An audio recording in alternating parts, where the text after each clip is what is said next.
ইফতারের সামনে রেখে দোয়া কবুল হয়। বিশ্বাস হয়? কি সামনে রেখে? সামনে ইফতারি। বসে থাকে আমরা তৃষ্ণায় সারাটা দিন, ছাতি ফেটে যায়। আল্লাহ দেখে, দেখতে দেখতে আল্লাহর একটা সফট কর্নার তৈরি হয়। এটাই সুযোগ কাজে লাগানোর, ঠিক কিনা? মুমিন যোগ্য যে কোপ মারে, সময় মতো কাজ করে, ঠিক কিনা? আল্লাহ তখন ফেরেশতাদেরকে জিজ্ঞেস করে, এই ঘটনা কি? খায় না যে?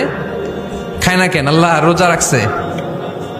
এগুলো কি? রো আফজা, পেঁয়াজ, আলুর চপ, বেগুনি, মুরগির রান খায় না।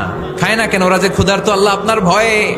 তাই কি চায়? আল্লাহ আপনার কাছে ক্ষমা চায়। ক্ষমা চায়, আল্লাহ রহমতের দরিয়ায় জোশ খেলে যায়। আল্লাহ তখন বলে, আমারে দেখছে নাকি ওরা? ফেরেশতারা বলে, না দেখে নাই। আমার জান্নাত জাহান্নাম দেখেছে?